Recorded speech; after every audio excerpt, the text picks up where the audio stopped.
ठीक आहे माहिती. हरे कृष्ण. हरे कृष्ण सर्वांना. सर्वांचं इस्कॉन मंगलोरच्या वतीने हार्दिक हार्दिक स्वागत. आजच्या आपल्या चैतन्य चरितामृत वर्गामध्ये आपण सर्व सुरुवातीला चैतन्य महाप्रभूंच्या चरणी आपण प्रार्थना करूया आणि त्यानंतर आजच्या आपण गौरलीलांच्या अभ्यासाला सुरुवात करू.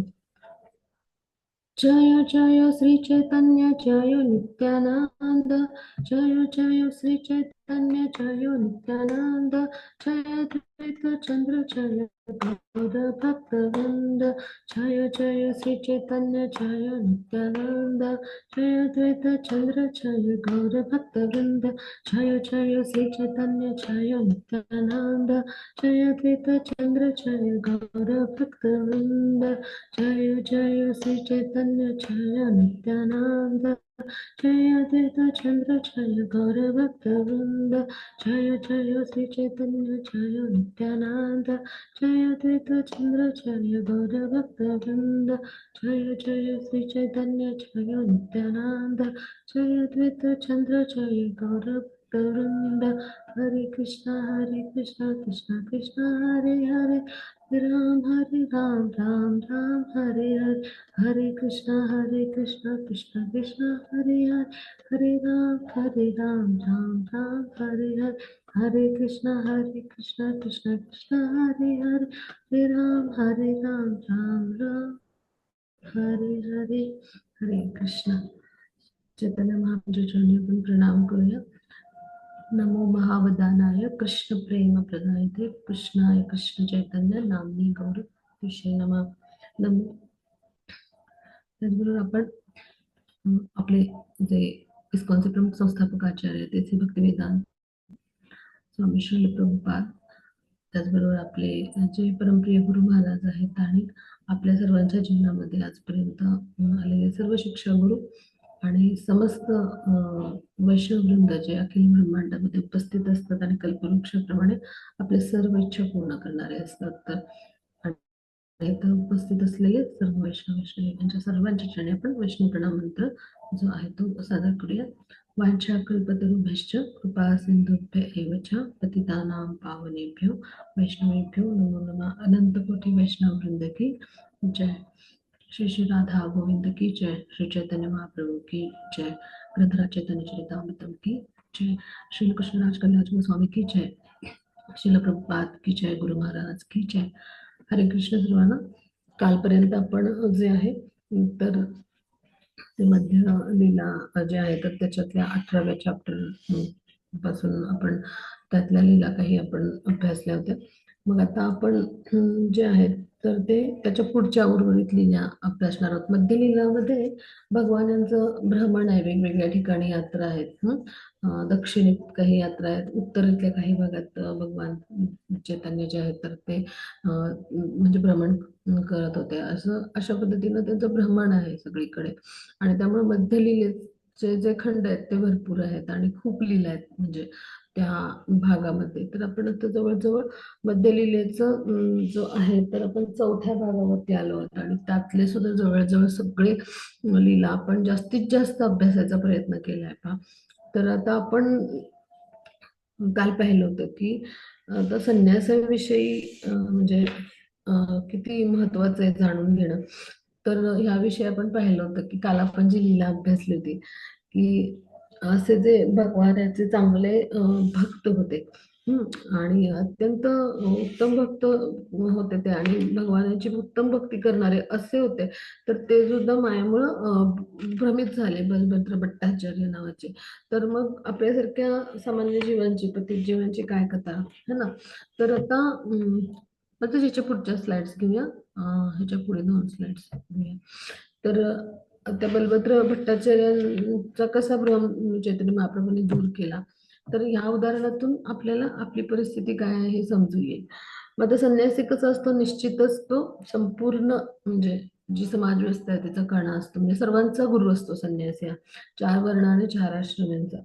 मग आता जीव कसा आहे की सूर्य म्हणजे जीव जो आहे तर त्याचं अस्तित्व कसं आहे तर सूर्यासारखं आहे. म्हणजे श्रीकृष्णांचाच तो अंश आहे आणि तो जो आहे तो पूर्णपणे षडैश्वर्याने युक्त आहे. आपलीच ओळख आपल्याला कळते पायाच्यातून. म्हणजे श्रीकृष्णांचे आपण अंश होते. पण याचाच अर्थ काय की आपण श्रीकृष्णांच्या प्रमाणे षडैश्वर्याने युक्त सुद्धा आहोत. आणि त्याचबरोबर अखिल पूर्ण म्हणजे अखिल पूर्ण जे आहे तर त्याचा पण आपण एक अंश आहोत. ही आपली खरी वास्तविक स्थिती आहे. आणि त्यामुळं जितक्या लवकर शक्य होईल तितक्या लवकर आपण भक्तिमय प्रेममय सेवेने भगवानांची प्राप्ती करू शकतो. पण कसं आहे की ज्याप्रमाणे स्फुल्लिंग आहे अग्नीचं त्याची तुलना जी आहे ती प्रज्वलित अग्निराशीशी होत नाही, त्याप्रमाणे जीव आणि ईश्वर हे कधी समान होऊ शकत नाहीत, हे आपण जाणतो सगळं. हम्म आणि मग आता पूर्ण पुरुषोत्तम भगवान आणि जीव हे समान आहेत असं म्हणणारा म्हणजे पूर्णपणे हा मूर्ख आणि पाखंडीच असणार, हो की नाही? आणि मग त्याला अशा व्यक्तीसाठी म्हणजे शब्द जो आहे तर पाषंडी असा वापरला जातो. तर श्रील भक्ती सिद्धांत सरस्वती म्हणतात की पाषंडी म्हणजे काय की जो मायाधीन जीव आहे.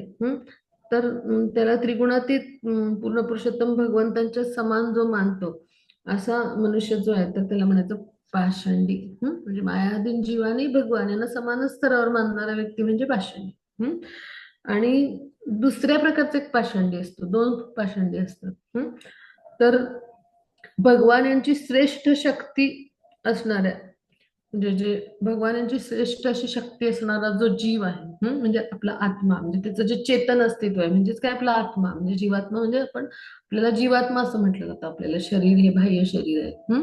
तर आपण शरीर म्हणजे आपण नाही आहोत. तर हे सगळं जाणतोय आपण, फक्त हा भाग आपण समजून घेण्यासाठी ही चर्चा करतो. तर जो जीवाच्या चेतन अस्तित्वावर विश्वास ठेवत नाही आणि त्यामुळं जड आणि चेतना तो भेद करत नाही असा एक दुसऱ्या प्रकारचा जो असतो तो एक पाषंडी असतो. तर असे दोन पाषंडी असतात.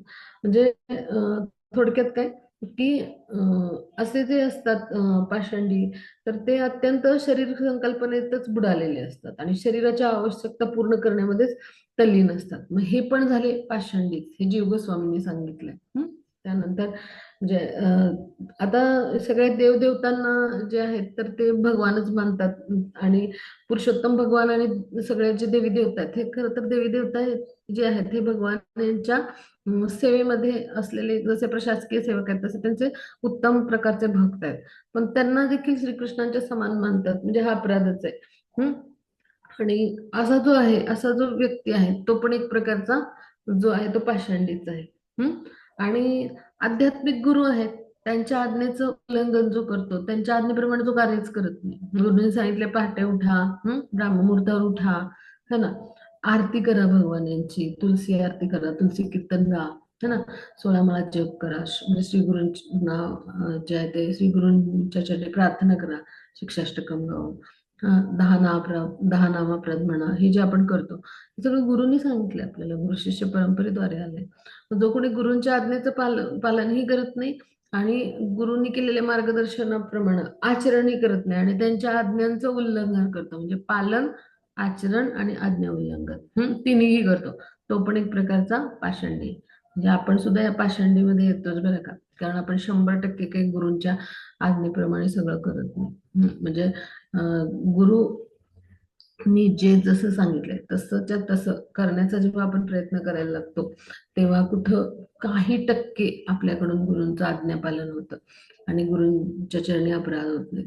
आणि जर आपण केलंच नाही तर मग काय पाषंडीच ठरवू ना आपण, हो की नाही? मग आपल्याला पाषंडी काय व्हायचंय, उत्तम शिष्य व्हायचंय आणि शिष्यत्व भावामध्ये यायचं. जेव्हा शिष्यत्व भाव असतो ना तेव्हा भक्तामध्ये नम्रता येते, लीनता येते. जेव्हा पाषंडी असतो ना तो तेव्हा त्याच्यामध्ये शिष्यत्व नसतं. आता आपण स्वतःवरच्या बाबतीत चिंतन करूया, मी पाषंडी आहे की मी भगवानांचा शिष्य आहे, आणि आपण उत्तर शोधूया. आजचा चिंतनाचा विषय हा घेऊया आपण. प्रत्येक वेळी आपण एक टेक होम मेसेज घेतो ना, आपल्याला काय समजलं असं.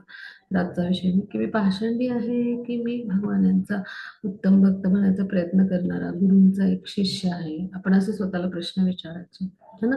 मग आपल्याला उत्तर मिळतात आणि आपण हळूहळू स्वतःला जे आहे ते पालटत जातो. तर हे सगळं जे आहे हे चैतन्य चरितामृतमध्ये कृष्णराज कविराज गोस्वामी चर्चा करतात बरं का. आणि मग आता जो कोणी ब्रह्मदेव शिव या देवतांना सुद्धा भगवान यांच्या समान मानतो तो पण खरा पाषंडी. म्हणजे जे 10 नामाप्रत आहेत ते करणारा व्यक्ती म्हणजे पाषंडी असतो. थोडक्यात सगळ्या म्हणजे त्यांना पाषाणलीच मानलं जातं. तो काही शिष्य भगवानाचा किंवा गुरूंचा उत्तम शिष्य किंवा भगवानाचा उत्तम भक्त जो गुरु आज्ञेचं पालन करतो तो उत्तम शिष्य. आणि असा उत्तम शिष्यच पुढे जाऊन गुरु बनतो. आणि जो गुरूंच्या आज्ञेचं पालन करतो तोच उत्तम भक्त असतो भगवान यांच्या म्हणजे दृष्टिकोनातून. तर तसं काय तर भगवान म्हणतात माझ्या भक्ताचा जो भक्त आहे तो माझा भक्त आहे. मग त्यामुळे आपण थोडस चिंतन करूया असं. आज कृष्णराज कविराज बसून आपल्याला खूप छान सांगतात. तर श्रीकृष्णांच्या प्रमाण जे आहे तर आपलं सगळं जे आहे एक आत्मा म्हणून ते श्रीकृष्णांच्या प्रमाण आहे. पण ते कसं आहे तर एखाद्या अग्नीचं स्फुल्लिंग आणि अग्नी ह्यांच्यात जो फरक असावा असं आहे. आणि त्यामुळं चैतन्य महाप्रभू जे आहेत ते स्वयं कृष्ण आहेत म्हणून ते सामान्य मनुष्य रूपात आले याचा अर्थ असा नाही आहे की ते पण आपल्यासारखे सामान्य जीवात्मा आहेत. आणि म्हणून त्यांचं वर्णन कृष्णराज कविराज करतायत की ब्रजेंद्र नंदन आहात तुम्ही, साक्षात तुमच्या अंगकांतीची जयंती सोनेरी आहे. पण तुम्ही जे आहे तर ते साक्षात ब्रजेंद्र नंदनच आहात, तुम्ही स्वयं कृष्ण आहात, अशा पद्धतीनं हे रहस्य उलगडतात ह्या भागात. म्हणजे कृष्णराज कविराज गोस्वामी यांनी चैतन्य चरितामृतमध्ये हा मोठा उलगडा केलाय. प्रत्येक वेळी त्याचे संदर्भ दिलेत. असे आध्यात्मिक संदर्भ दिलेत वेगवेगळे. तर त्याच्यासाठी ते उदाहरण देतात. कस्तुरी वस्त्रात जरी बांधून ठेवली तरी ती गुप्त नाही राहत, कारण त्याचा सुगंध पसरतो ना. मग तसं असतं भगवान यांचं. भगवान यांनी स्वतःला किती लपवून ठेवलं मनुष्य रूप असं घेऊन, म्हणजे छद्मावतार म्हणतात त्याला. किंवा ह्याला काय म्हणतात तर प्रच्छन्न अवतार असं म्हणतात चैतन्य महाप्रभूंच्या ह्या अवताराला. म्हणजे काय की भगवान स्वयं आहेत त्यांनी, पण त्यांनी लपवून ठेवले त्याला स्वतःच्या म्हणजे मनुष्य रूपात स्वतःला त्यांनी लपवून ठेवले. छन्न अवतार किंवा प्रच्छन्न अवतार असं म्हणतात. म्हणजे काय की अशा पद्धतीनं भगवान जे आहेत तर ते लीला करतात मनुष्य रूप घेऊन. आणि स्वतःची जी म्हणजे जी खरी ओळख आहे तर ती त्याने लपवून ठेवलेली आहे. आणि ते स्वतःला मनुष्य रूपात सादर करतात एक संन्यासी भक्त म्हणून. आणि सर्वांना आपल्या आचरणातून शिकवतात. मग असे जे भगवान आहेत तर त्यांची रूपलक्षणं किंवा जी काही लक्षणं आहेत तर त्याच्यावरून जे भगवान आहेत तर त्यांना जे भगवानांचे उच्च स्तरावरचे भक्त आहेत तर ते ओळखू शकतात.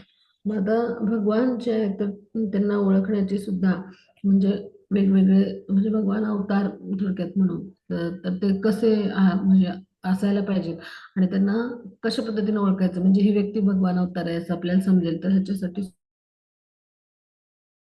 चैतन्य महाप्रभूंनी त्याच्यासाठी सांगितले की जे अवतारांचं वर्णन शास्त्रामध्ये लिखित आहे आणि ज्यांच्याविषयी हा अवतार होणार आहे किंवा होईल असं लिहून ठेवलेलं आहे शास्त्रामध्ये, तेच अवतार जे आहेत ते शास्त्रांच्या संदर्भावरूनच जे आहेत तर ते भगवत अवतार समजले गेले पाहिजे. पुढे हा मुद्दा येईलच पुढच्या खंडामध्ये मध्य लिहिल्याच्या. तर अशा पद्धतीने भगवान जे आहेत तर ते पूर्ण पुरुषोत्तम भगवान स्वतःला एका भक्त संन्यासाच्या रूपामध्ये प्रस्तुत करतात आणि विविध लीला करतात. मग आता ते अक्रूर तीर्थावर राहिले काही दिवस भगवान. आणि त्यांनी हरिनामाचं जे आहे ते संकीर्तन केलं. कृष्ण नामाचं वितरण त्यांनी मुक्त असताना केलं आणि कृष्णप्रेम सगळ्यांना प्रदान करून जे आहे ते सगळ्यांचा उद्धार केला. मग आता माधवेंद्र पुरींचा ब्राह्मण शिष्य होता, त्यांनी चैतन्य महाप्रभूंसाठी काय केलं, भगवान आता मथुरेला गेले परत जगन्नाथपुरीची यात्रा करून. आणि जेव्हा मथुरेला गेले त्यावेळेला तिथे ब्राह्मणांच्या घरी भोजनाची त्यांना निमंत्रणं देण्यात आली. मग आता एका दिवशी 10-20 निमंत्रण त्यांना यायची. मग बलभद्र भट्टाचार्य त्यापैकी एक असायचे, ते केवळ एकच निमंत्रण स्वीकारायचे. मग चैतन्य महाप्रभूंना भोजनासाठी आपल्या घरी आमंत्रण देण्याची त्यांना संधी प्राप्त होत नाही म्हटल्यावर ते एक सनोडिया म्हणजे म्हणजे त्यावेळेला हे पाहून त्या म्हणजे ते जे सनोडिया ब्राह्मण होते तर त्याला निमंत्रण स्वीकारावं म्हणून ते विनंती करायचे तिथले लोक. म्हणजे तिथे अशी स्पर्धा लागली होती ब्राह्मणांच्या मध्ये की चैतन्य महाप्रभूंना जेवायला आपल्या घरी आमंत्रित करायचे. आणि मग अशा पद्धतीनं आपल्याला संधी इतक्या वेळा प्रार्थना करून पण उपलब्ध होत नाही आपल्या घरी चैतन्य महाप्रभूंना बोलवायला, म्हणून ते सनोडी ब्राह्मण जे आहे तर त्याला जे आहे ते प्रार्थना करायचे, विनंती करायचे. मग त्यात कान्यकुब्ज पण ब्राह्मण होते आणि दाक्षिणात्य ब्राह्मण पण होते आणि ते सगळेच वैदिक धर्माचे पालन करणारे होते. आणि हे सगळे जे आहेत तर यांची निमंत्रणं जी आहेत ती भगवान यांना घ्यायची की तुम्ही आमच्याकडे या म्हणून भोजनासाठी. मग आता सकाळीच काय झालं की भगवान जे आहेत ते अक्रूर तीर्थावर यायचे हं? आणि मग तिथं अक्रूर तीर्थ म्हणजे काय, की जिथं अक्रूर घाट आहे तर तिथं अक्रूर तीर्थ तिथूनच म्हणजे जवळ आहे. तर अक्रूर तीर्थावरती भगवान जे आहे ते यायचे. मग तिथं कशी लीला घडायची, तर उत्तर भारतातले हे जे सगळे ब्राह्मण आहेत, तर तिथं ते येत असायचे. कान्यकुब्ज म्हणजे ह्या सगळ्या प्रजाती म्हणजे जशा असतात ना, म्हणजे काय म्हणू, ब्राह्मण जी म्हणजे जी कास्ट किंवा जी जात म्हणून उदयाला आली, तर त्याच्याशी संबंधित आपण म्हणू त्यातले विभाग आहे ते. जसं प्राण्यांमध्ये प्रजाती असतात तसं हे विभाग आहेत ब्राह्मण ह्या कास्ट मधले. तर कान्यकुब्ज, सारस्वत, गौड, मिथिला, उत्कल अशा हे सगळ्या प्रांतातले ब्राह्मण जे आहेत, तर या सगळ्यांना पंचगौड ब्राह्मण असं म्हणतात. दक्षिण भारतातील ब्राह्मण जे आहेत ना, तर त्यांना दाक्षिणात्य म्हटलं जातं. आणि ह्या सगळ्यांना वैदिक तत्वांचं काटेकोर अनुयायी समजलं जातं आणि शुद्ध ब्राह्मण मानलं जातं. मग आता त्यांची आमंत्रण म्हणून महाप्रभूंनी स्वीकारली. मग ते अक्रूर तीर्थावर यायचे सकाळी आणि जे भगवान आहेत तर ते काय करायचे, स्वयंपाक करायचे. म्हणजे सगळे जे भगवान यांच्यासाठी ब्राह्मण यायचे ते स्वयंपाक करायचे. आणि भगवान पण तिथे चैतन्य महाप्रभू म्हणजे जे आहेत ते स्वतः भगवान आहेत तर ते तिथे आलेले असायचे बरं का. आणि मग शालिग्राम शिलेला भोग अर्पण केल्यावर ते चैतन्य महाप्रभूंना भोजन द्यायचे. म्हणजे भगवान तिथे आलेले असायचे पण ते ब्राह्मण तिथे येऊन काय करायचे, स्वयंपाक करायचे अक्रूर तीर्थावर येऊन. म्हणजे इतक्या पवित्र पद्धतीनं भगवान जे आहेत ते त्यांना म्हणजे अं, अं, त्यांना भेटायला जायचे. म्हणजे इतक्या सकाळी म्हणजे इतक्या पावन मुहूर्तावर, म्हणजे ब्राह्ममुहूर्त झाल्यानंतर सकाळचा जो पहिला प्रहर असतो तेव्हा भगवान अक्रूर तीर्थावर जायचे. मग तिथे ते ब्राह्मण यायचे आणि मग ते काय करायचे, स्वयंपाक करायचे तिथं. आणि ते चैतन्य महाप्रभूंना म्हणजे भिक्षा, आता संन्यासी आहेत ना त्यांना ती भिक्षा म्हणून ते भोजन द्यायचे. आणि मग ते ग्रामशिलेला आधी अर्पण करायचे चैतन्य महाप्रभूंच्या उपस्थितीत आणि मग त्यांना अर्पण करायचे. मग एक दिवशी असंच झालं, अक्रूर तीर्थावर स्नान घाट आहे तर तिथं स्नान करून चैतन्य महाप्रभू बसले होते आणि ते विचार करत होते. मग ज्यावेळेला बलराम आणि श्रीकृष्णांना घेऊन अक्रूरजी मथुरेला चालले होते, मग तेव्हा श्रीकृष्ण बलरामांनी तिथे विश्रांती घेतली होती आणि यमुनेमध्ये स्नान केलं होतं म्हणून त्याला अक्रूर तीर्थ असं म्हणतात. मग आता अक्रूरांना काय केलं यांनी, संपूर्ण वैकुंठ जगाचं यमुना जलात दर्शन केलं. कारण अक्रूरांच्या मनात प्रश्न आला की हे दोघं मुलामध्ये हे खरंच भगवान आहेत का, एवढी छोटीशी मुलं, असा प्रश्न पडला त्यांना. म्हटल्यावर अक्रूरजी जेव्हा स्नानाला गेले तेव्हा त्यांना पाण्यामध्ये भगवानांनी दर्शन दिलं होतं. म्हणजे ही कृष्ण लीला आहे. आणि मग चैतन्य महाप्रभूंनी विचार केला, याच स्नानघाटावर अक्रूरांनी वैकुंठाचे आणि सगळ्या व्रजवासी गोलोक वृंदावनचं दर्शन जर केलंय, तर लगेचच त्यांनी काय केलं, म्हणजे त्यांना ती आठवण आठवली. चैतन्य महाप्रभूंनी तत्काळ पाण्यात उडी मारली आणि ते काही काळ पाण्याखालीच थांबले. म्हणजे जसं अक्रूर पाण्यात आंघोळीला गेले होते अक्रूरजी, तर लिलेचा स्मरण करून पाण्यामध्ये उडी घेतली. आणि मग चैतन्य महाप्रभू जलात बुडाल्याचं वाटलं सगळ्यांना. मग त्यांचा कृष्णदास नावाचा जो भक्त होता, म्हणजे जो त्यांच्याबरोबर निजी सहाय्यक म्हणून नित्यानंद प्रभूंनी दिला होता, तर तो मोठे मोठ्याने रडायला लागला. आणि मग बलभद्र भट्टाचार्य तिथे आले आणि मग त्यांनी चैतन्य महाप्रभूंना बाहेर काढले. मग आता बलभद्र भट्टाचार्यांनी तो सनोडी या ब्राह्मणाला घेऊन एकांतात थोडा विचार केला आणि मग सांगितलं, आज मी इथे उपस्थित होतो म्हणून मी त्यांना बाहेर काढलं, पण अशा घटना जर घडत राहिल्या तर कोण मदत करणार वृंदावनात आपल्याला, इथं खूप लोक मोठ्या संख्येने आहेत. आणि मग तो निमंत्रणाचा त्रास व्हायला लागला आणि प्रभू जे आहेत म्हणजे महाप्रभू सगळ्यांना नाही म्हणू शकत नाहीत. आणि म्हणून मग आता मी काय करतो, प्रभूंना वृंदावनातून बाहेर घेऊन जाऊ शकलो तर मग चांगलं होईल. आणि त्यांनी ही युक्ती केली. आणि मग काय झालं, तो सणोडिया ब्राह्मण काय म्हणाला, आपण प्रभूंना प्रयागला घेऊन जाऊया आणि गंगेच्या तीरावरनं प्रवास करू आणि मग पुढे गंगेत स्नान करू आणि मग पुढे घेऊन प्रभूंना घेऊन आपण पुढे पुढे जात राहू. मग आता माघ महिना लागल्यानंतर आपण प्रयाग क्षेत्री गेलो तर आपण मकर संक्रांतीला प्रयागच्या संगमावर पोहोचू आणि आपल्याला तिथं स्नान करता येईल त्रिवेणी संगमावर, असं त्यांचं ठरलं बरं का.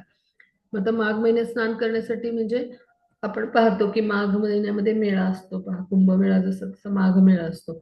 मग आता माघ मेळ्यात का स्नान केलं जातं ह्याचं महत्व आहे. भगवानांनी मोहिनी रूपात आपल्या हातातला अमृत कुंभ जो आहे तर तो प्रयाग क्षेत्रामध्ये ठेवला होता आणि म्हणून त्या काळापासून तिथं संत महात्मे असं प्रत्येक वर्षी एकत्र यायला लागले. आणि 12 वर्षाच्या अंतराने कुंभमेळा भरतो तिथं. म्हणजे हा मेळा अत्यंत भव्य असतो. पण संपूर्ण भारतातनं म्हणजे सगळेजण तिथं साधू संत येत असतात. पण माघ महिन्यामध्ये दरवर्षी तिथे आजी म्हणजे जो आहे तर तो तिथं जो असतो तो माघ मेळा भरतो. आणि मग तिथे माघ मेळ्याच्या पर्व स्नान करण्याचा लाभ जो असतो तो सगळ्यांना तिथे होत असतो. मग आता हे सगळं जे आहे तर ते लक्षात घेऊन त्यांनी आता अशा पद्धतीने मार्गक्रमण करायचं ठरवलं. मग आता माघ महिन्याचं महत्व पहा, म्हणजे गंगा यमुनेच्या संगमावर जर आपण स्नान केलं तर सहस्त्र दानाचं पुण्य प्राप्त होतं. म्हणजे आपण असं नाही की फक्त कुंभमेळ्याला, तर माघ महिन्यात जर आपण प्रयाग सारख्या संगमावर जाऊन स्नान केलं ना तरी पण आपल्याला तोच लाभ मिळतो. मग हे त्याचं महत्व आहे. गंगा यमुनेचं जो त्रिवेणी संगम आहे, म्हणजे गंगा यमुने जो आहे आणि जी तिथे गोदावरी आहे, त्या तिघांचा जो संगम आहे, तर त्यामुळे तिथे जे आहे तर ते आपल्याला अशा पद्धतीचा लाभ मिळू शकतो. मग आता चैतन्य महाप्रभूंना त्यांनी सांगितलं की आता आपण पौर्णिमेला प्रयागला जायचं ठरलंय म्हणून. आणि मग प्रभूंना सांगितलं की तुम्हाला जर जे काही दुःख होत आहे तर ते तुम्ही आम्हाला सांगून टाका. आता आपल्याला मथुरा वृंदावन सोडावं लागेल. हम्म म्हणजे मथुरेमध्येच होते ते, वृंदावनला गेलेच नव्हते, पण वृंदावन मध्ये मार्गात येणार आहे आणि लवकरच तिथला प्रवास उरकून आपल्याला पुन्हा प्रयागला जावं लागेल. आणि माघ महिन्याच्या अमावास्या पौर्णिमा हे गंगा स्नानासाठी मुहूर्त आहेत, म्हणून आपण लवकरात लवकर जाऊया असं सांगितलं त्यांनी. आणि मग चैतन्यांना म्हणजे चैतन्य महाप्रभूंना वृंदावन सोडून जाण्याची इच्छा नव्हती, पण आता भक्तांची इच्छा पूर्ण करायची म्हणून त्यांनी ठरवलं की ठीक आहे, तुम्ही आता इथवरून मला आणलंच आहे तर वृंदावनचं दर्शन पण घडवून टाका आणि मग जाऊया, म्हणजे मग मी तुमच्या ऋणातून मुक्त होईन. अशा पद्धतीनं चैतन्य महाप्रभू त्यांच्याशी बोलले. आणि मग सकाळी लवकर उठले चैतन्य महाप्रभू. आणि आता वृंदावन सोडून जायला लागणार म्हणून त्यांना खूप खूप म्हणजे दुःख झालं, खूप भावविव्हळ झाले ते. आणि मग आता चैतन्य महाप्रभूंना नौकेत त्यांनी बसवलं आणि मग यमुना पार केली. आणि मग सगळेजण निघाले. आणि मग कृष्णदास जो आहे तो सनोडिया ब्राह्मण हे सगळे चांगले जाणकार होते त्या मार्गाचे, सगळे मिळून चालू लागले. मग आता चालता चालता जे आहे ते सगळ्यांना थकवा आला म्हणून चैतन्य महाप्रभूंना घेऊन सगळेजण वृक्षाखाली बसले. मग त्या वृक्षाजवळ गायीचे कळप चरत होते बरं का. आणि त्यांना पाहून महाप्रभूंना खूप आनंद झाला, कारण कोण आहेत महाप्रभू म्हणजे स्वयं कृष्ण. आणि म्हणून मग कृष्णांना हे आपल्या सगळ्या ज्या लीला आहेत त्या आठवून खूप आनंद होत होता, जरी ते चैतन्य महाप्रभूंच्या रूपात होते तरी. मग त्यातल्याच एका गवळ्याच्या मुलांनी, म्हणजे ते गायी चरायला जे गवळ्याची मुलं आली होती त्यांनी एकाने बासरी वाजवली. आणि बासरीचे स्वर जसे ऐकले चैतन्य महाप्रभूंनी तसे ते एकदम म्हणजे भाविभोर झाले आणि अचेतन होऊन भूमीवरती पडले. आणि मग ते जे आहेत तर ते भावावस्थेमध्ये जे आहेत ते गेले. म्हणजे अशा पद्धतीनं भगवान जे आहे तर ते स्वयं, म्हणजे जेव्हा राधाराणीचा भाव त्यांनी घेतला तेव्हा राधाराणींसारखे ते अचेतन होऊन भूमीवर पडले आणि मुखातून फेस आला, श्वास त्यांचा असा हळूहळू अवरुद्ध झाला. म्हणजे ही सगळी लक्षणं आहेत ती महाभावाची लक्षणं आहेत. राधाराणी या महाभावामध्ये होत्या. म्हणजे अत्यंत उच्च कोटीचा तो भाव आहे की जो आपण आपल्या भौतिक बुद्धीने कल्पना पण नाही करू शकणार त्याची. म्हणजे हे आध्यात्मिक जगतातील भावावस्था आहेत. आणि त्या स्तरावर चैतन्य महाप्रभू जे आहेत ते राधाराणीच्या भावावेशामध्ये भावविभोर व्हायचे. मग आता तिथं 10 मुसलमान पठाण सैनिक आले होते, त्यांनी आपले घोडे थांबवून ते उतरले खाली. आणि चैतन्य महाप्रभूंना अशा अवस्थेत त्यांनी पाहिलं आणि त्यांना असं वाटलं की या संन्यासाजवळ फार सुवर्ण असलं पाहिजे, म्हणजे सुवर्ण मुद्रा वगैरे. म्हणून त्यांनी काय केलं, त्या चैतन्य महाप्रभूंना त्यांनी काय केलं, त्या 4 सैनिकांनी पकडलं. आणि म्हणजे त्यातल्या म्हणजे 4 सैनिकांनी म्हणजे ते येण्याआधी त्यांना 4 सैनिकांनी, म्हणजे त्या भागात पठाण सैनिकांचा जो आहे तर तो ताफा फिरतच असायचा. मग 4 सैनिक म्हणजे असे कोणतरी डाकू किंवा दरोडेखोर असे कोणीतरी आले असतील आणि त्यांनी त्यांना पकडलं असेल.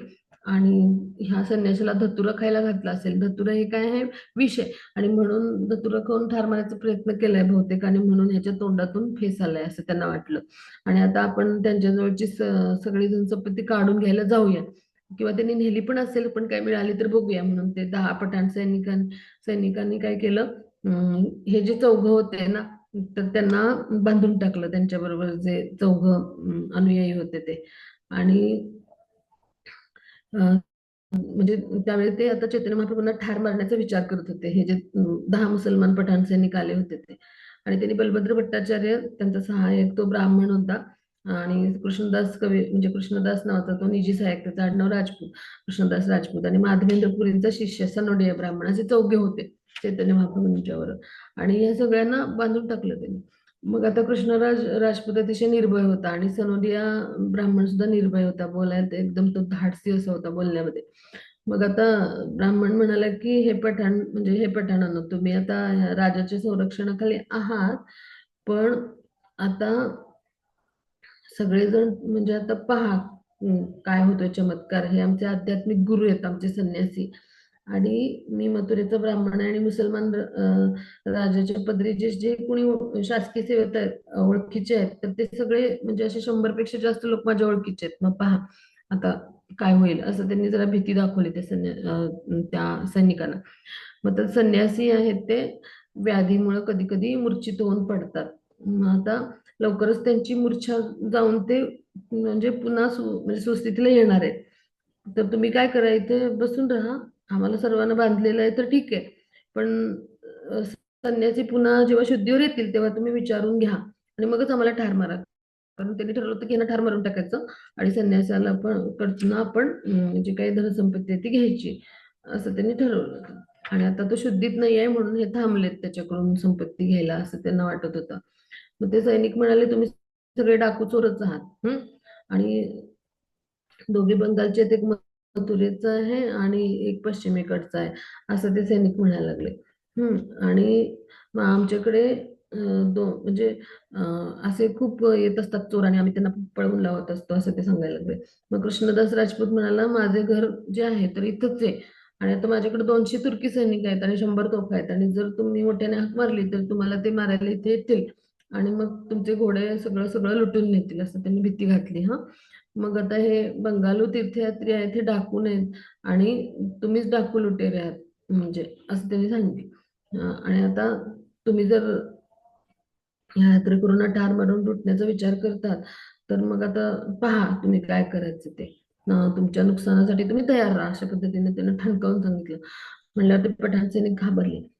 आणि मग त्याच वेळी चैतन्य महाप्रभू जे आहे तर ते अचानक चेतनेमध्ये आले, म्हणजे शुद्धीवर यायला लागले. मग सगळेजण हरी हरी असं नाव म्हणजे हरिनामाचा उच्चार करायला लागले. हे जे सगळे भक्त होते ते दोघं त्यांना बांधून ठेवलं होतं. आणि मग त्यावेळेला हे सगळे जेव्हा उच्चारण करायला लागले हरिनामाचं, त्यावेळेला मुसलमान सैनिक होते, त्यांना हृदयामध्ये आपल्या कुणीतरी वार करते असं, म्हणजे वज्राघात जसं होतं ना, असं वार करते असं असं अनुभव होत होता. ते जेव्हा उच्चार करत होते तेव्हा हरिनामाचा, आणि त्यांना फार भय वाटायला लागलं आणि ते त्यांनी चौघांना सोडून दिलं आणि ते पळूनच गेले तिथून.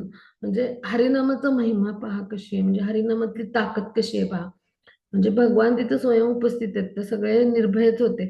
आणि भगवान जे आहेत तर ते भावविभोर मुद्रेमध्ये होते. तर त्यावेळेला म्हणजे जे अंतस्थ प्रत्येक पार्षदाच्या हृदयस्थ भगवान आहेत, तर त्यांनी कसं संरक्षण केलं या भक्तांचं, तर हे उदाहरणाच्या माध्यमातून आपण समजू शकतो. आणि ते जेव्हा चेतनेमध्ये आले तेव्हा हरी हरी या नामाचा उच्चार करत होते, म्हणजे हरे कृष्ण महामंत्र सुद्धा पूर्ण म्हटला नव्हता त्यांनी, पण हरी हरी हरी हरी अशा उच्चारांनी देखील त्या सैनिकांच्या हृदयावरती वज्राघात झाला. म्हणजे भगवान यांच्या प्रत्येक नामामध्ये पूर्णत्व आहे त्यांच्या शक्तीचं, म्हणजे पूर्ण शक्तिशाली आहेत भगवानांची कुठलीही नावं घ्या आपण. पण ते फक्त नाव आपल्या ओठामध्ये येणं आवश्यक आहे किंवा आपल्या जिभेवर ते नाव येणं आवश्यक आहे. तर असं जे नाव असतं ते वज्रासारखं आघात करणं असतं एखाद्या असुरी व्यक्तीचं जे हृदय असतं त्याच्यावर. आणि मग ते घाबरून जे पळून गेले. तर हे सगळं जेव्हा पाहिलं बलभद्र भट्टाचार्य, तेव्हा ते चैतन्य महाप्रभूंच्या जवळ गेले आणि त्यांना धरून बसवलं. आणि मुसलमान सैनिकांना हे सगळं पाहून, म्हणजे प्रभू आहेत ते पुन्हा भाव विभोर स्थितीतून जे आहेत ते बाह्य चेतनेमध्ये म्हणजे सामान्य स्थितीमध्ये आले. आणि मग आता मुसलमान सैनिक जे आहेत तर ते पुन्हा प्रभूंसमोर तिथे होतेच. मग त्यांनी प्रभूंच्या चरण कमलांना दंडवत केलं बरं का, आणि ते म्हणाले की हे डाकू आहेत, त्यांनी तुम्हाला बेशुद्ध केले धतुरा खायला घालून. त्या सैनिकांनी सांगितलं त्यांच्या शिष्याविषयी, या चौघा चोरांनी मिळून तुम्हाला धतुरा खायला घातले, तुम्हाला बेशुद्ध करून तुमचं धन काढून घेतलंय, असं चैतन्य महाप्रभूंना त्या 10 पठाण सैनिकांनी सांगितलं बरं का. मग आता चैतन्य महाप्रभू म्हणाले, चोर नाहीत, ते माझ्या संगतीचे भिक्षुक आहेत आणि संन्यासी आहेत आणि माझ्याजवळ कुठलीही धनसंपत्ती नाही. आणि मग चैतन्य महाप्रभूंनी काय केलं, आपली भावविभर म्हणजे जी अवस्था आहे ती लपवण्यासाठी काय सांगितलं, मी कधी कधी मिरगीच्या व्याधीने बेशुद्ध पडतो. मिरगी म्हणजे फिट्स त्याने, म्हणजे जे आहे ना, अपस्मार ज्याला आपण म्हणतो, तर अशा व्याधीने मी कधी कधी बेशुद्ध पडतो असं त्यानं सांगितलं, आणि हे मला सांभाळतात. मग त्या मुसलमानामध्ये एक गंभीर असा एक व्यक्ती होता, म्हणजे त्यांनी काळ्या रंगाची वस्त्र वगैरे घातले होते, आणि त्याला म्हणजे त्यांच्या भाषेत त्यांना पीर असं म्हणतात.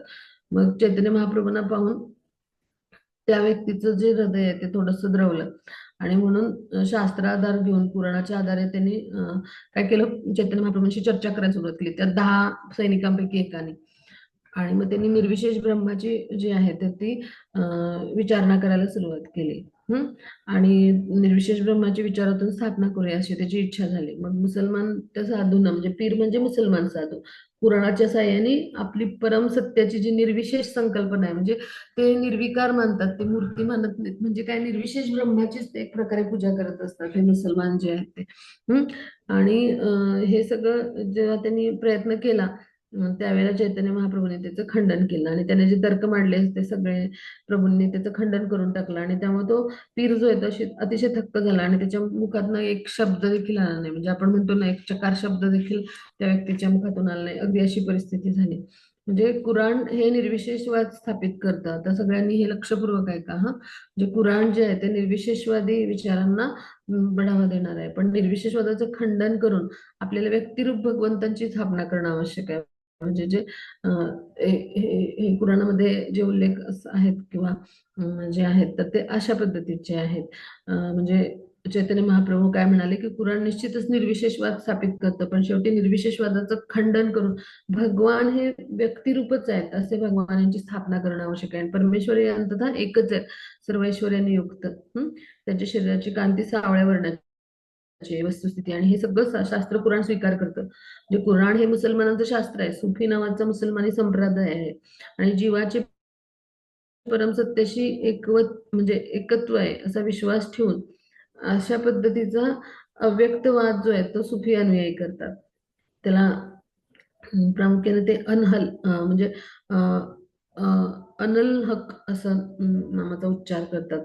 आणि शंकराचार्यांचा निर्विशेषवादी संप्रदायापासून हा सुफी संप्रदाय उत्पन्न झालाय. तर अशा पद्धतीने त्याला संदर्भ आहेत. मग कुराणानुसार भगवानाचं शरीर अलौकिक, आनंदमय, दिव्य आहे, आणि तो भगवान जो आहे तो म्हणजेच परमसत्य, सर्वव्यापी, सर्वज्ञ, शाश्वत असा आहे. सर्व गोष्टींचं उगम स्थान आहे. मग त्याच्यापासून विश्वाची सृष्टी होते, पालन पोषण होते, संहार होतो, सगळं काही. म्हणजे विश्वसृष्टीचं एकमेव आश्चर्य म्हणजे भगवान आहेत, सर्व कारणाचं कारण भगवान आहेत. मग हे सगळं जे आहे ते पुराणात सुद्धा सांगितले. म्हणजे आता परमेश्वराची सेवा केल्याशिवाय बद्ध जीवाला भौतिक बंधनातून विनष्ट होणं शक्यच नाही. आणि म्हणून त्याच्या चरणाचं प्रेम प्राप्त करण्यासाठी आपलं मानवी जीवन जे आहे ते आपल्याला मिळालंय. मग मुसलमानी शास्त्राप्रमाणे प्रतिदिन 5 वेळा प्रार्थना केल्यावर जीवनात कुणी यशस्वी होत नाही. आणि मुसलमानी शास्त्रात परमेश्वराविषयीचं प्रेम हे आत्यंतिक ध्येय असण्याचं सांगितलं जातं. मग ही गोष्ट चैतन्य महाप्रभूंनी त्यांना दाखवून म्हणजे दाखवून दिली त्यांना. आणि पुराणात कर्मयोगाचं आणि ज्ञानयोगाचं वर्णन निश्चित केलंय, पण परमपुरुष परमेश्वराला प्रार्थना करणं हेच अंतिम ध्येय सांगितलंय पहा, म्हणजे इबादत म्हणतात त्याला. मग अशा पद्धतीने त्यांनी जेव्हा चर्चा केली ना, आणि मग तेव्हा त्यांनी सांगितलं की पुराणामध्ये फलासक्त कर्म, मानसिक तर्क, योग सिद्धी, परमेश्वराचं ऐक्य यांचं वर्णन आहे, पण सर्वांचं खंडन करून परमेश्वराच्या व्यक्तिगत रूपालाच आपण जे आहे तर त्या तत्वाला प्रस्थापित करून सेवा भक्तीचं तत्व स्थापन जे आहे तर ते करण्यात आलंय. म्हणजे हे सगळं जे आहे तर हे सगळं पुराणामध्ये आधीच सांगून ठेवण्यात आलंय. कुणाचे म्हणजे तुमचे पंडित आहेत ते फारसं त्यांचं ज्ञान पारंगत नाही, आणि त्यामुळे अनेक पद्धती जरी नेमून दिल्या तरी शेवटचा निर्णय जो आहे तोच म्हणजे बलवान आहे अधिक, हे त्यांना समजत नाही असं त्यांनी सांगितलं. म्हणजे मुक्तीपासून, परमेश्वराच्या अस्तित्वात विलीन होण्यापासून प्राप्त होणाऱ्या आनंदाची तुलना ही भगवान जे आहे त्यांच्या चरणकमलांच्या सेवेतून होणाऱ्या दिव्यानंदाच्या एका कणाशी होऊ शकत नाही पहा. आणि मग आता स्वतःचं पुराण पाहून त्यात काय लिहिलं आहे त्यावर खोल विचार करून अंततः तुम्ही काय तो निर्णय तो सांगा असं ते म्हणाले. मग तो मुसलमान पीर काय म्हणाला, तुम्ही जे सांगितले ते सगळं सत्य आहे, हे कुराणातच निश्चितपणे म्हणजे लिहिलंच आहे, पण आमचे पंडित एकतर समजण्यास समर्थ नाहीत किंवा सत्य स्वीकारत नाहीत. म्हणजे काय की भगवान यांच्या निर्विशेष स्वरूपाचं ते वर्णन करतात, पण परमेश्वराचे व्यक्तिगत रूप हेच सेव्य आहे ही गोष्ट ते जाणत नाहीत, आणि त्यांच्या या ज्ञानाचा अभाव आहे यात शंकाच नाही असं त्यांना मान्य केलं. आणि ज्या पंडितांकडून कुराणाच्या शिकवणीची अपेक्षा केली जाते ते कुराणाचा सार निर्णयच समजू शकलेले नाहीत, आणि त्यामुळं परमेश्वराच्या केवळ निराकार स्वरूपाचाच त्यांनी स्वीकार केलाय. आणि तो याच भागाचा संदर्भ सामान्यपणे देतात आणि त्याचं स्पष्टीकरण देतात. परमेश्वराचं दिव्य शरीर हेच उपास्य आहे, हेच सेवा आहे. म्हणजे भगवानाचे दिव्य शरीर जे आहेत तर म्हणजे त्या शरीर जे आहे तर ते आध्यात्मिकच आहे आणि त्यांचीच उपासना आपण करतो आणि त्यांचीच सेवा करतो. पण त्यांच्यापैकी बहुसंख्य लोकांना हे माहिती नाही. मग हे सगळी चर्चा झाल्यावरती तो जो मुसलमान जो पीर आहे तर तो म्हणाला, मी साक्षात तुम्ही जे आहात ते परमेश्वर आहात आणि तेच भगवान आहात, तर माझ्यावर कृपा करा म्हणाला तो. मी अतिशय पतित आणि अयोग्य जीव आहे. मी मुसलमानी शास्त्राचा खूप विस्तृत अभ्यास केलाय, परंतु त्यातून जीवनाचं परमध्येय कोणतं आणि कोणत्या साधनानं प्राप्त करावे असं काही मला निर्णयच करता आला नाही, असं त्यानं सांगितलं. आणि तुम्हाला पाहून माझी जीवा आता हरे कृष्ण महामंत्र उच्चारायला लागली आणि तुम्ही फार मोठे विद्वान आहात आणि माझा स्वतःविषयीचा आता मिथ्या अभिमान आहे तो पळून पडला. आणि आता मला समजलंय की कोणत्या साधनाने जे आहे तर जीवनाचं परम उद्दिष्ट मला गाठता येईल, असं म्हणून तो मुसलमान साधू जो आहे म्हणजे जो पीर आहे तो चैतन्य महाप्रभूंच्या चरण कमलाशी जो आहे तर तो लोळण घ्यायला लागला. आणि मग चैतन्य महाप्रभूंनी त्यांना उठून बसवलं आणि दिव्य नामाचं उच्चारण केलं त्यांनी. आणि तुमचे कोटी जन्मांचं पाप आता नष्ट झालं, तुम्ही शुद्ध झाला असं सांगितलं चैतन्य महाप्रभूंनी त्याला. आणि श्रीकृष्णांच्या दिव्य नामाचं तुम्ही उच्चारण करा आणि त्यामुळेच काय होईल, तुमचा उद्धार होईल असं सांगितलं. आणि मग ते सगळेजण कृष्ण नामाचा उच्चार करायला लागले, ते 10च्या 10 लोक. आणि त्या सगळ्यांना कृष्ण प्रेमाची प्राप्ती झाली. म्हणजे साधू स्वभावाच्या मुसलमानांना कृष्ण नामाचा जप करून म्हणजे जप त्याच्याकडनं करून घेतला चैतन्य महाप्रभूंनी आणि त्याला करायला सांगितलं आणि अशा पद्धतीने तिथेच त्याला चैतन्य महाप्रभूंची प्रत्यक्ष दीक्षा मिळाली पहा. आणि त्यांनी त्या मुसलमानाचं रामदास असं नामकरण केलं. म्हणजे त्यांच्यातील आणखी एका पठाणाचं नाव होतं विजुली खान. मग कृष्ण भावनेत दीक्षित झाल्यानंतर कृष्ण भावनामृत आंदोलनातील त्या भक्तांचं म्हणजे त्यांनी नामांतरण केलं. म्हणजे आता पाश्चात्य देशात पण कोणी कृष्ण भावनामृत आंदोलनामध्ये सहभागी झालेले भक्त आहेत. मग आता त्यांना पण अशीच दीक्षा दिली जाते, म्हणजे म्लेच्छ यवनांना जो हिंदू धर्मात आणतो म्हणजे अशा पद्धतीने, तर त्यांना जगद्गुरू म्हणून ओळखण्यात येतं पहा. म्हणजे हे सगळं जे आहे तर म्हणजे जे आहे तर ते आपल्या विचारांच्या बुद्धीच्या पलीकडे आहे पहा. म्हणजे वैष्णव बनवणारा जो मेच्छांना यवनांना वैष्णव बनवतो, हा, तर तो हिंदू धर्माच्या धर्मतत्वांची पायमल्ली करतो असं दोषारोष केले जातात हरे कृष्ण आंदोलनावर. पण असं नाहीये. तर खरं तर जगद्गुरू अशा म्हणजे जे असे जे हरे कृष्ण महामंत्र आहे त्याचा जप करायला सांगणारे आणि जगभर भ्रमण करणारे शिल प्रभात खरं तर जगद्गुरू आहेत, विश्वगुरू आहेत. आणि त्यांना ही पदवी आताच्या कुंभमेळ्यामध्ये देण्यात आली. पण खरं त्यांचं असं कार्य आहे. पण काही लोक दोषारोप म्हणजे जे दोषारोप करत असतात की अशा पद्धतीने हिंदू धर्मतत्वांची पायमल्ली करतायत हे लोक, कोणालाही मंत्र सांगतायत. पण असं नाहीये. म्हणजे जो कोणी जीव आहे या ब्रह्मांडामध्ये त्या प्रत्येकाला आपलं कर्म बदलून आपल्या मानवी जीवनाचं जे ध्येय आहे तर ते मिळवण्याचा हक्क आहे किंवा त्यासाठीच तो इथे आला आहे. आणि म्हणून त्या प्रत्येकाला आपण हरिनाम दिलं पाहिजे. मग आता कृष्णदास किंवा रामदास ही नावं स्वीकारून त्यांनी काय केलं, चरणचिन्हांचं अनुकरण केलं आणि दीक्षाविधीतूनच त्यांचं नाम परिवर्तन केलं पहा. मग बिजुली खान वयानं तरुण होता आणि तो राजाचा पुत्र होता. आणि रामदास आदी सगळे पठाण मुसलमान त्याचे सेवक होते. मग बिजुली खानाने काय केलं, श्रीकृष्णांचं नाम घेतलं. चैतन्य महाप्रभूंच्या चरण कमलावरती तो पडला. प्रभूंच्या चरण कमलावरती त्यांनी माथा ठेवला आणि मग चैतन्य महाप्रभूंनी त्याला आशीर्वाद दिला आणि सगळेजण ते वैरागी बनले. त्यामुळे पठाणांची त्यावेळेला पुढे म्हणजे त्या पुढेच्या काळामध्ये त्या त्या सगळ्या पठाणांची पठाण वैष्णव या नावाने ख्याती होती. म्हणजे देशभर प्रवास करीत श्री चैतन्य महाप्रभूंच्या कीर्तीचं त्यांनी सर्वत्र गायन केलं. म्हणजे ते 10च्या 10 लोक जे आहेत ते भगवान यांचे म्हणजे ते 10 पठाण सैनिक जे आहेत ते भगवान म्हणजे यांना पाहून तिथे आले आणि ते काय बनले तर उच्च कोटीचे वैष्णव बनले की त्यांना पठाण वैष्णव म्हटलं जातं. आणि तोच विजुली खान नंतर महान भगवत भक्त झाला आणि तीर्थस्थानामधून त्याचं नाव असं परमप्रसिद्ध झालं. आणि चैतन्य महाप्रभूंनी लीला संपन्न केल्या तेव्हा पश्चिम भारतात जाऊन त्यांनी म्लेच्छ यवनावर अशा पद्धतीने कृपा केली पहा. म्हणजे काय की म्हणजे वर्ण आहेत, ब्राह्मण क्षत्रिय वैश्य शूद्र या परिवारात जन्माला आलेले असतात. हे चार जे जे कोणी ब्राह्मण वैश्य क्षत्रिय शूद्र अशा परिवारात जन्म तर घेतात, पण नियामक तत्वांचं काटेकोरपणे पालन करीत नसतील किंवा मांसाहार करत असतील तर त्यांना काय म्हटलं जातं, म्लेच्छ किंवा यमन म्हटलं जातं. मग आता पुढं सोरो क्षेत्रात आल्यावर चैतन्य महाप्रभूंनी गंगा स्नान केलं आणि गंगेच्या तीरावर जे आहे तर त्यांनी जाऊन म्हणजे तिथे स्नान करून मग प्रयागकडे प्रयाण केलं.